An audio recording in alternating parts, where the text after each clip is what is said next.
Totally agree with that point. لیکن یہ جو آپ نے حافظ صاحب شروع میں بات کی ہے اسپورٹس کو مطلب ہم نصابی سرگرمیوں کی, یہ بہت ایک امپورٹنٹ پوائنٹ ہے. آپ دیکھیں کالجز کے اندر ایک اسپورٹس کوٹا ہوتا ہے جو بہت معمولی سا ہوتا ہے, جس میں بس چلے جاتے ہیں اسٹوڈنٹس ایڈمیشن کے لیے جاتے ہیں, کھیل کا کچھ پتہ نہیں ہوتا ہے, وہاں پر جا کر بس اپنا کھیل جتنا بھی تھوڑا بہت پیش کر سکتے ہیں کرتے ہیں. اسکولز میں تو یہ بھی نہیں ہے. اسکولز کے اندر آپ کا اگر اسپورٹس کا ایک آدھا پیریڈ ہوتا بھی ہے تو اس کو بھی اسکپ کر دیا جاتا ہے. تو آپ دیکھیں کہ اسپورٹس کو اسکول لیول سے ہی ہم لوگ اتنا نگلیکٹ کرتے ہیں, کالجز میں جا کر وہ مزید نگلیکٹ ہو جاتا ہے کیونکہ پلیئرز پروڈیوس ہی نہیں ہوتے ہیں, بچپن سے ان کی بیس ہی نہیں بنی ہوتی. یہ ہمارا دفتر تو بہت بڑی جگہ پہ ہے, اس کے رقبے کو دیکھیں نا, اچھا خاصا رقبہ ہے. اتنے اس سے کم جگہوں میں کالجز بنے ہوئے ہیں, انہوں نے کیا کھیلیں کھیلنی ہیں. آپ آج بھی دیہی علاقوں میں نکل جائیں, دیہی علاقوں میں نکل جائیں, وہاں پر اسکول کی جو بلڈنگ ہے نا, جو عمارت ہے, جو پرانے بنے ہوئے ہیں, آج بھی ان کو دیکھیں وہ اچھے خاصے رقبے میں ہوگی, اس میں کھیل کے میدان اپنی جگہ پر موجود ہوں گے. وہ کیوں تھے نا, مطلب ہم 60 70 80 میں زیادہ بہتر تھے, ہم 2024 میں اس سے کم تر درجے پہ آ گئے انتظامی حوالوں کے, انتظامی اعتبار سے. اور جو سپورٹس کوٹا ہے, اس کے ذریعے اس کو سب سے پہلے تو بڑھنا چاہیے. اس کے ذریعے آپ ملک کی وہ خدمت کر سکتے ہیں شاید آپ کسی اور کام میں نہ کر سکیں, باقی بھی آپ کے پاس شعبے موجود ہوں گے. دیکھیں بہت سارے اچھے ایتھلیٹس ایسے ہوتے ہیں جو اپنی تعلیم کا خرچہ نہیں اٹھا پاتے, وہ پھر اس ذریعے سے نہ صرف تعلیم حاصل کرتے ہیں,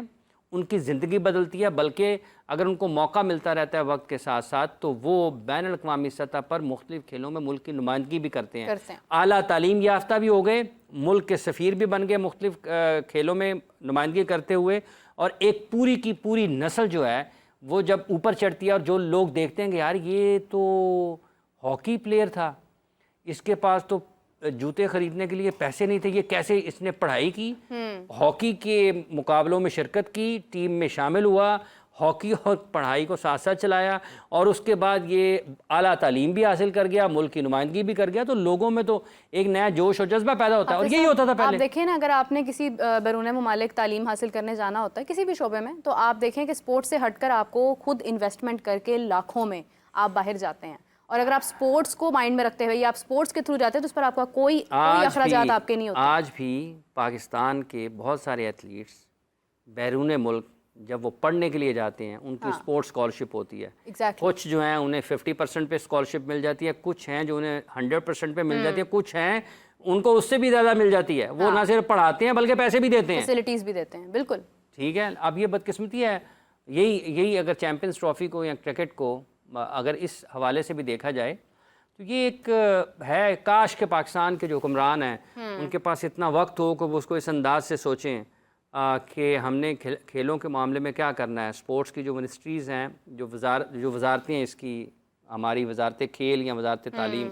اللہ ان کو کوئی ایسی عقل فہم سمجھ دے, شعور دے کہ وہ اس ملک کے بچوں کی, مطلب یہ اگست میں ہم یوم آزادی کا مہینہ ہے نا, تو پھر دیکھ کے تکلیف ہوتی ہے. ہم اپنے آنے والے جو بچے ہیں ملک کے ان کو کیا دے کر جا رہے ہیں. آپ نے یہ میرٹ کا قتل عام دے کر جانا ہے اپنے بچوں کو, آپ نے یہ جو دوسری سرگرمیاں ہیں, مطلب جو افسوسناک صورتحال ہے, آپ نے ان کو صحت مند سرگرمیوں کی طرف لگانا ہے, کہ یا آپ نے ہسپتالوں کو بھرنا ہے یا آپ نے خدا نخواستہ حوالاتوں کو بھرنا ہے. آپ کھیل کے میدانوں کو بھریں. آپ اپنے بچوں کو, آنے والی نسلوں کو کیا دے کے جا رہے ہیں, آپ نے کل کلاں کو جواب دینا ہے. آپ کو یہاں پہ موقع ملا تھا پاکستان کا, آپ کو موقع ملا تھا اس ملک کی خدمت کا, کیا کیا آپ نے اپنے بزرگوں کو بھی بیٹھ کے سوچیں کہ وہ کس لیے اس ملک کو آپ کے حوالے کر کے گئے تھے, ایسا کر کے گئے تھے. وہ اس ملک کو حاصل کرنے کے جو لوگوں نے دن بھر رات قربانیاں دی ہیں, اور اس ملک کے جھنڈے کے لیے یہ 58 کی ایشین گیمز میں میرا خیال ہے دین محمد صاحب پاکستان کے ریسلر تھے, انہوں نے 56 یا 58 58 یا 56 مجھے ابھی یاد نہیں پڑتا, جب پہلا میڈل پاکستان نے جیتا نا, میڈل تھا یا گولڈ میڈل تھا, یہ میرے ذہن سے نکل گیا ہے, تو وہاں پر دین محمد صاحب جو ہیں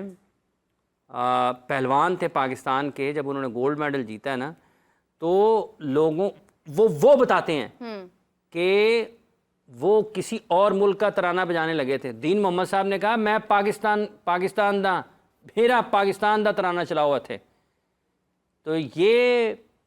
اللہ کرے کہ وہ دن آئے جب ہم دیکھیں کہ اس ملک میں جو سپورٹس مین ہیں وہ کھیلوں کے ساتھ وہ برتاؤ ہو رہا ہے، کھیلوں کو چلانے والے جو ہیں وہ اس سوچ، جوش اور جذبے کے ساتھ کام کر رہے ہیں۔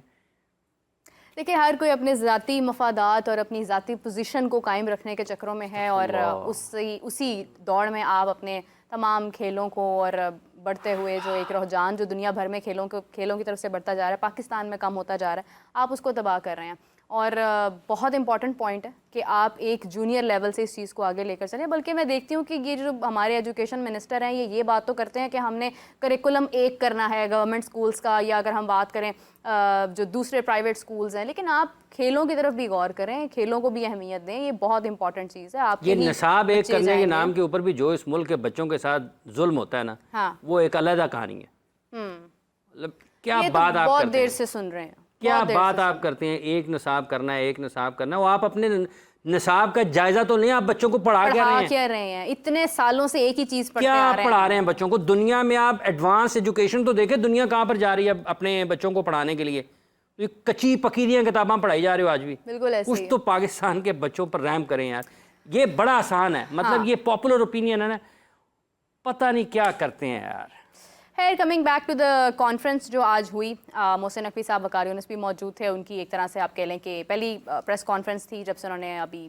دوبارہ سے شامل ہوئے ہیں، پی سی بی کے اندر ایک عہدہ سنبھالنے کی بات کر رہے ہیں اور مزید بہتری کی بھی بات کر رہے ہیں۔ میں دیکھ رہی تھی ان سے سوال کیا گیا کہ کس طرح سے آگے چیمپئنز کا سلیکشن کا جو میرٹ ہے اس کو کنٹینیو رکھا جائے گا، تو وقار یونس صاحب نے کہا کہ کوشش ہے کہ ماضی میں جس طرح سے لائکنگ اور ڈس لائکنگ کے اوپر سلیکشن ہوتی تھی اس کو ہم ہسٹری ہی رہنے دیں، اور ہم آگے آنے والے وقت میں ایک ڈیفرنٹ اپروچ کے ساتھ جائیں اور ہم کھلاڑیوں کو سلیکٹ کریں لائکنگ ڈس لائکنگ سے ہٹ کے۔ حافظ صاحب، کیونکہ بہت امپورٹنٹ پوائنٹ ہے، ایک بہت بڑا سوال اب وقار یونس صاحب پر بھی آئے گا جب سلیکشن کی بات ہوگی، جب پلیئرز کی بات ہوگی۔